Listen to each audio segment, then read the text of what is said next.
हनीरामपुर सटोला। माचिस को तो लोग बाग यूं ही बदनाम करते हैं, हमारे तेवर तो आज भी आग लगाते हैं। फुकटला फाड़ू ते जैसा मजमूला नहीं जानते ना जनवाए दे तोला। हमको कुछ बोले क्या? फुकटला फाड़ू ते जैसा मजमूला नहीं जानते ना जनवाए दे तोला। नहीं जानते ला जनवाए दे तोला, नहीं जानते ला जनवाए दे तोला, नहीं जानते ला जनवाए दे तोला, नहीं जानते ला जनवाए दे तोला।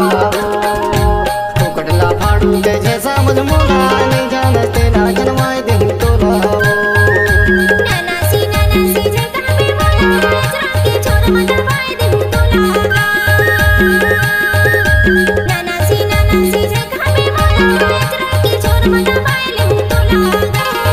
अच्छा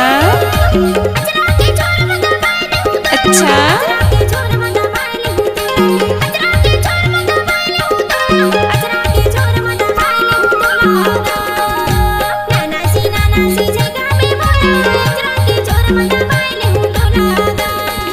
आओ नचिए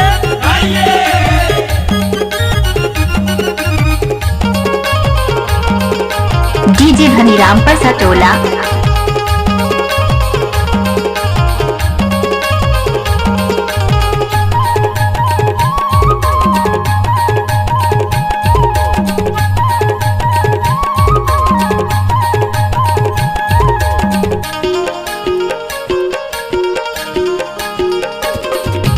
मम्मी स्कूल मत पढ़ेला जावा, टूरन ला देख देख आँखी चमकावा सो।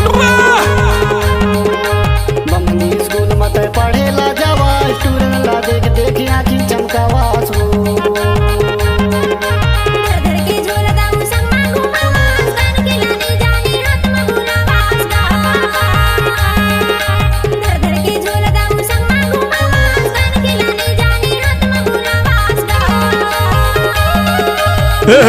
तेला जनवाए दे तोला, नहीं जानते ला जनवाए दे तोला, नहीं जानते ला जनवाए दे तोला, नहीं जानते ला जनवाए दे तोला। फुकटला फाड़ू ते जैसा मजमूला नहीं जानते ला जनवाए दे तोला।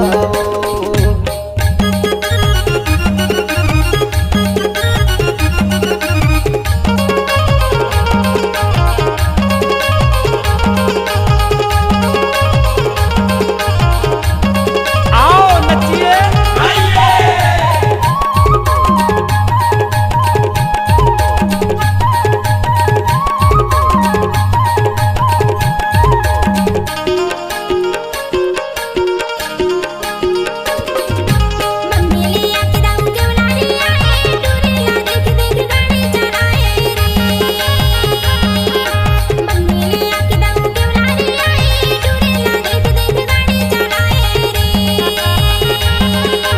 तवला के पानी ला कौआ जूठा राय, भागे हरा डौकिला डंडा सुधाराय रे। अच्छा तबला के पानी ला कौआ जूठा राय, भागे हरा डौकिला डंडा सुधाराय रे। नहीं जानते ला जनवाए दे तोला, नहीं जानते ला जनवाए दे तोला, नहीं जानते ला जनवाए दे तोला, नहीं जानते ला जनवाए दे तोला। फुकटला फाड़ू ते जैसा मजमूला नहीं जानते ला जनवाए दे तोला।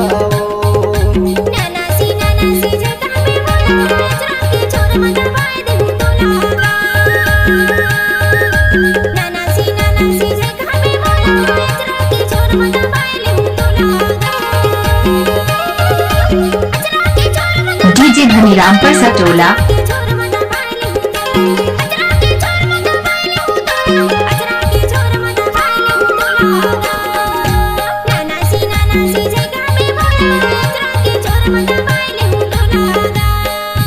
नहीं जानते ला जनवाए दे तोला।